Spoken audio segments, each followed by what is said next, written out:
And this is Supervisor Richard Forster. We are back with TSPN TV. And right now we're going to go into our Board of Supervisors pre-meeting report for our meeting of December 22nd, 2015. And you know, it feels good outside, a little bit of rain falling, so we're getting an early Christmas gift and Christmas week. It's nice, and hope all of you have a good Christmas. But hope you can attend our meeting too. We're going to be talking about, first up, the Amador Council of Tourism, going to be back with the Board of Supervisors asking for a possible loan of $27,000. This would go for the first disbursement into the tourism marketing district that they're trying to create. Maureen Funk presented on this at our initial meeting, but the loan to ACT would actually cover this and either be repaid by the first disbursement from the tourism marketing district or from the TOT, or transient occupancy tax, initial monies until the collection of those tourism marketing district funds can happen. Now, Maureen Funk has indicated that this program and the fee they're trying to put on is not a tax because it is something that they're putting on themselves. So in 2012, as she said, Measure Q passed. The TOT, or transient occupancy tax, was 6%, went to 10%. That created $96,400. That would go into tourism marketing from Amador County. In 2013, 10% of the TOT went into effect on 1/1 of 13, and 2014-15, the TOT collected was $180,000. So a 45% increase in 18 months. Part of that is just due to economic conditions, but they're saying this this new fee, the marketing tourism marketing district that they're trying to create, would be a self-assessed fee on the lodging partners, lodging owners, that would not be considered a tax because of that reason. They're looking at this that Amador County will have to vote 50% plus one of room sales needed for approval. The cost to establish the tourism marketing district would be about $30,000.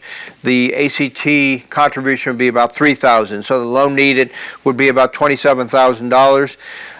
This, to at least 3 of the board members last time, sounded like a pretty good deal because they are self-assessing, but they're recognizing that $180,000 that comes into tourism marketing sounds like a lot of money, and it would be $2 a room that is assessed voluntarily by those lodging partners. But it sounds like a lot of money, but in the studies that have been performed, the studies showed that yes, while it is a lot of money, it's not enough to pay for the extra staff that are needed and some of the other items that make it possible for our tourism association, Amador Council on Tourism, to go basically to the next step.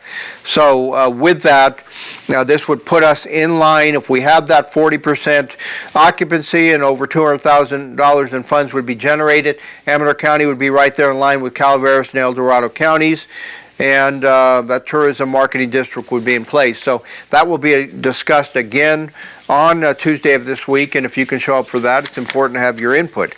Next up, we'll have a couple of items involving the Amador County Recreation Agency. The first up is the Molly Joyce Park Wildland Fire Fuels Reduction Project.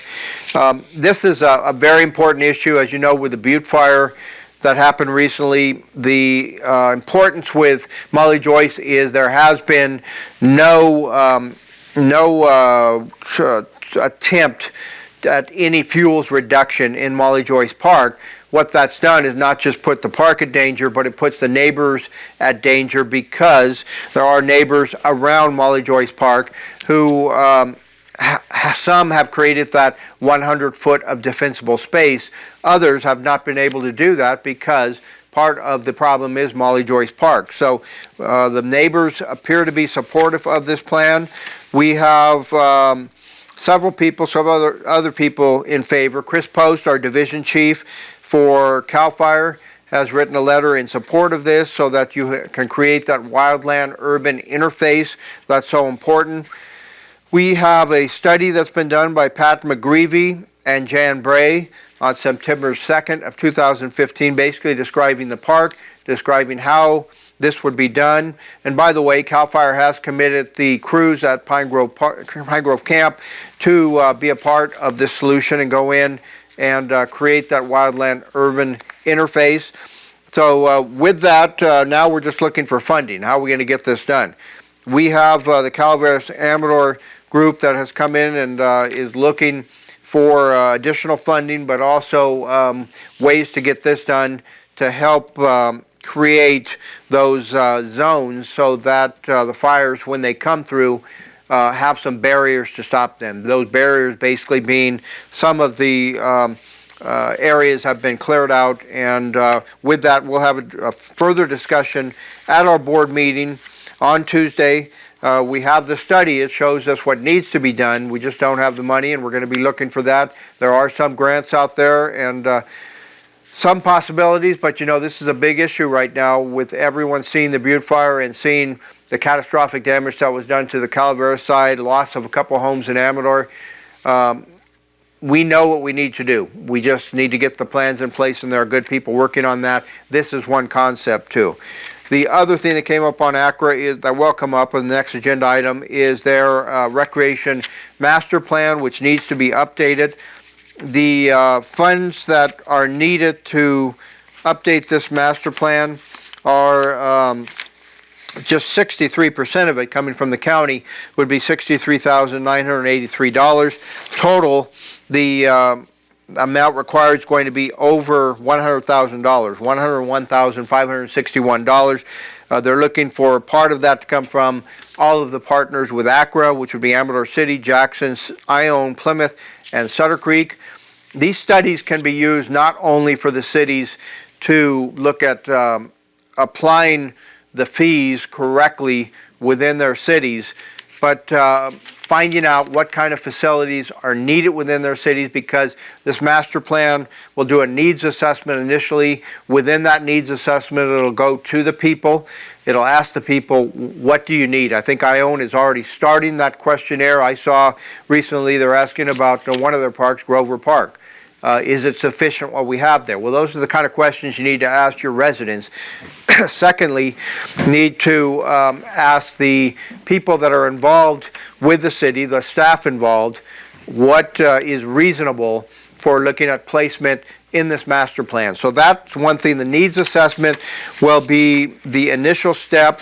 The second thing that'll be done is putting together that master plan. And then thirdly, you're going to be putting together the nexus study that shows you where your impact fees will come from. There's a couple different sources. You have impact fees you can place on new development. You have Quimby-Act fees, and then there are a couple of other different sources where you can generate those fees.